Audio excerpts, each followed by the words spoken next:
Hello and welcome back to iSpy. Today's topic is extraocular muscles.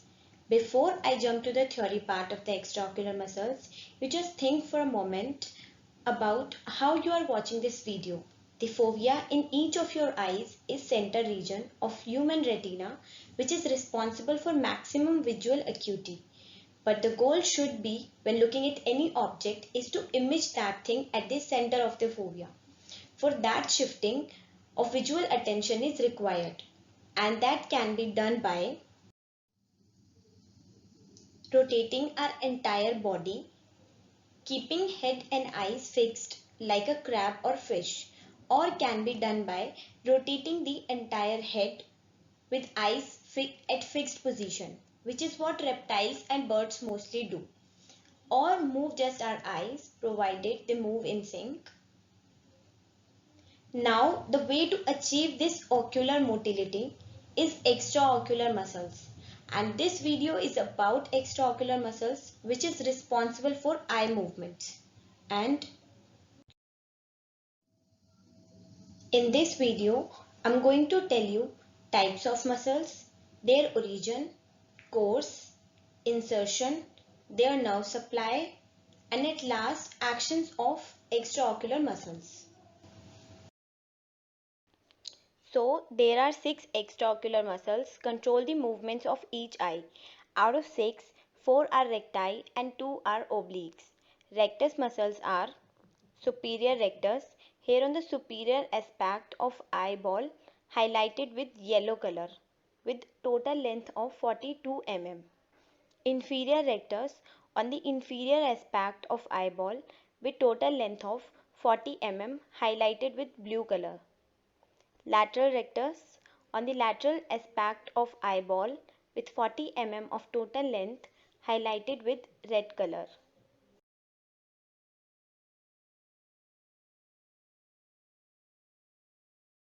Medial rectus on the medial aspect of the eyeball with total length of 40 mm, highlighted with green color. The oblique muscles include superior oblique with total length of 60 mm, highlighted with cyan color. Inferior oblique with total length of 37 mm, highlighted with violet color. Now you know that the longest muscle is superior oblique and shortest is inferior oblique. Origin, course and insertion of rectus muscles. All the recti muscles originate from a common tendinous ring, the annulus of Zinn, which is attached at the apex of the orbit. Rectus means straight, so the course of recti muscles are very simple in contrast to oblique muscles.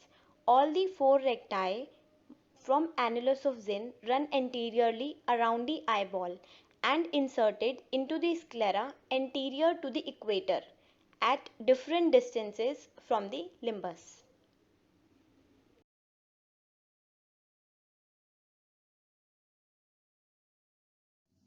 And this can be memorized with mnemonics lim, as superior rectus is farthest from limbus with 7.7 mm distance, followed by lateral rectus with 6.9 mm distance, then inferior rectus with 6.5 mm, and last with closest distance of 5.5 mm medial rectus.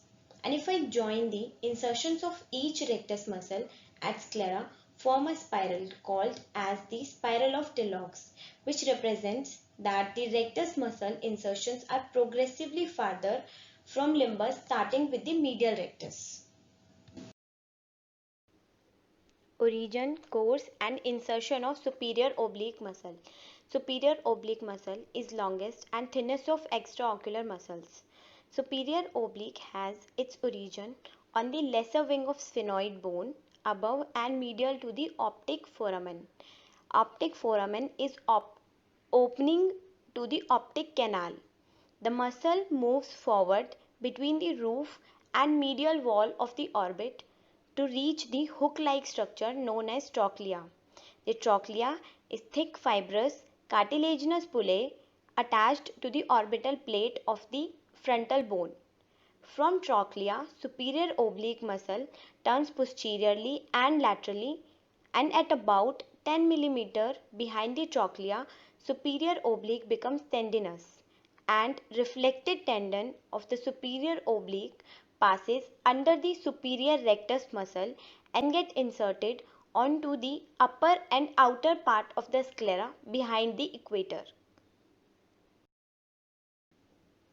Origin, course and insertion of inferior oblique muscle. It is the shortest of eye muscles.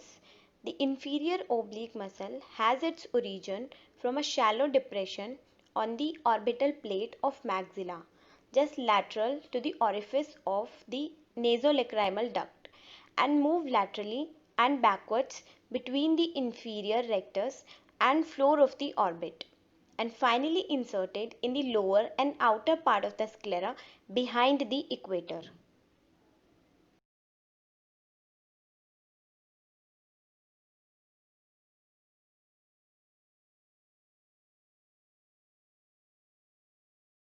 The extraocular muscles are supplied by third, fourth and sixth cranial nerves. The fourth cranial nerve, which is trochlear, innervates the superior oblique muscle. The sixth cranial nerve, which is abducent, innervates lateral rectus muscle, and the rest muscles except superior oblique and lateral rectus are innervated by third cranial nerve, which is oculomotor nerve. You can memorize this with mnemonic SO4 LR6 R3, that is superior oblique innervates fourth cranial nerve, lateral rectus supplied by sixth cranial nerve, and rest are supplied by third cranial nerve. Each extraocular muscle makes some actions that results into ocular movements. But before discussing action of each muscle, I want you to know or understand the anatomy or mechanics of eye movements so that you don't need to muck up the actions.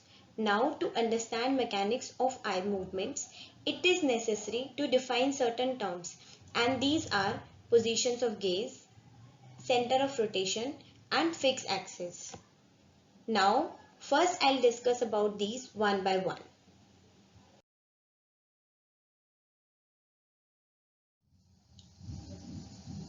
Positions of gaze.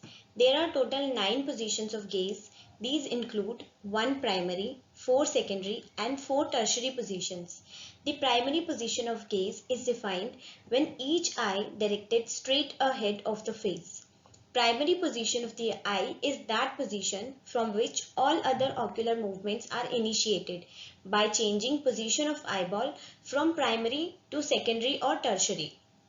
Secondary position of gaze are rotations around either the vertical axis or the horizontal axis. These are straight up or supraversion, straight down or infraversion, to the right or dextroversion, to the left or levoversion. Tertiary positions are rotations around both the vertical and the horizontal axis, and these are up and right or dextro elevation, down and right or dextro depression, up and left or levo elevation, down and left or levo depression. These are the positions of gaze to understand the ocular movements and their mechanics. Next is center of rotation, which is a hypothetical point around which the eyeball performs rotatory movements. In primary position, the center of rotation lies some 13.5 mm behind the apex of cornea when measured on the line of sight. Next is fixed axis. The eye rotates around 3 axes described by Fick to analyze all movements of the globe around the hypothetical center of rotation. All the 3 axes are perpendicular to each other and intersect at the center of rotation. These axes are z-axis, lies vertically around which eye makes horizontal movements. X-axis lies horizontally. I make vertical movements around x-axis. Y-axis lies anterior to posterior and I make torsional movements around y-axis. With this, you should know the terms describes these movements. Ductions are monocular eye movements divided into horizontal, vertical, and torsional ductions. Horizontal ductions are adduction and abduction. Adduction is when eye turns towards the nose or to the midline. Abduction is when eye turns temporally or away from midline.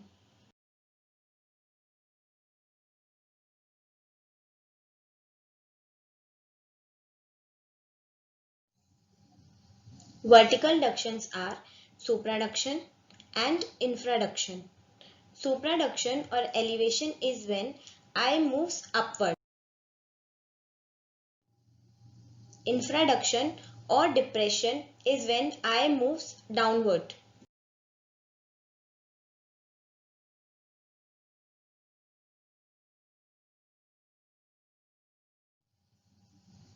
Torsional movements are intorsion and extorsion. For this, I made a clock here so that you can have a better understanding of intorsion and extorsion. So intorsion is when this 12 o'clock position rotates towards nose,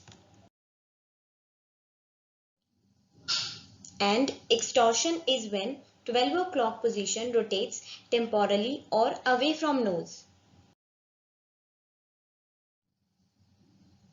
Now let's move to the actions of each muscle one by one. In primary position, major effect of muscle is primary action. Secondary and tertiary actions are complementary effects other than primary action in primary position. To study actions, I divided all 6 extraocular muscles into 3 pairs, are horizontal rectus muscles, vertical rectus muscles and oblique muscles. Actions of horizontal muscles. Primary and the only action of lateral rectus is abduction, that is movement away from midline.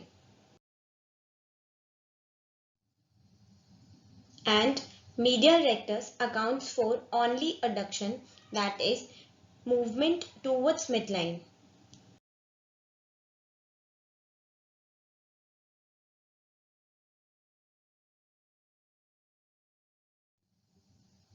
The actions of vertical muscles is more complex than that of medial and lateral rectus muscles because superior and inferior rectus lies at an angle with the optical axis. In primary position, primary action of superior rectus is elevation. Secondary action is intorsion. And tertiary action is adduction.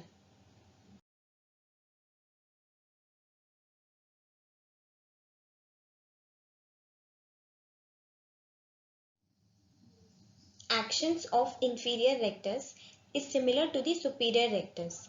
In primary position, primary action of inferior rectus is depression. Secondary action is extorsion. And tertiary action is abduction.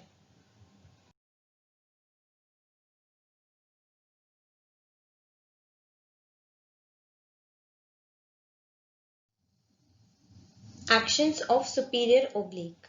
In primary position, primary action of superior oblique is intorsion.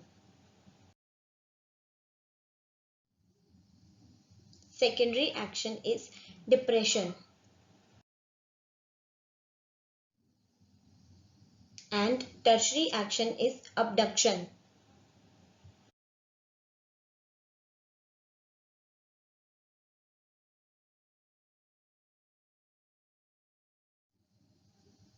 Actions of inferior oblique. In primary position, Primary action of inferior oblique is extorsion. Secondary action is elevation. And tertiary action is abduction.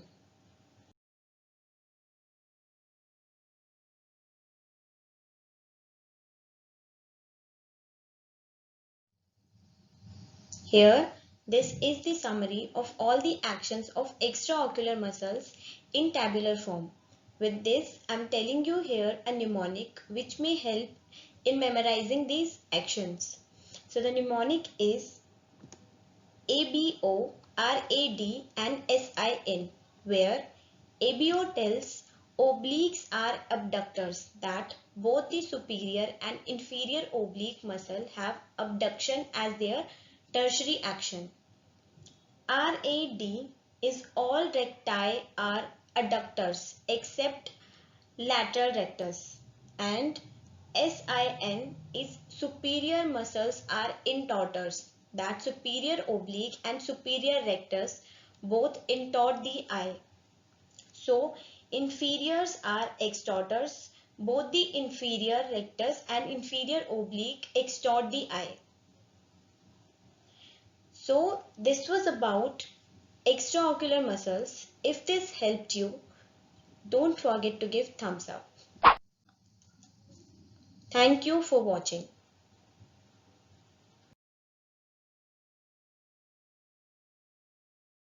Like, share, comment and subscribe.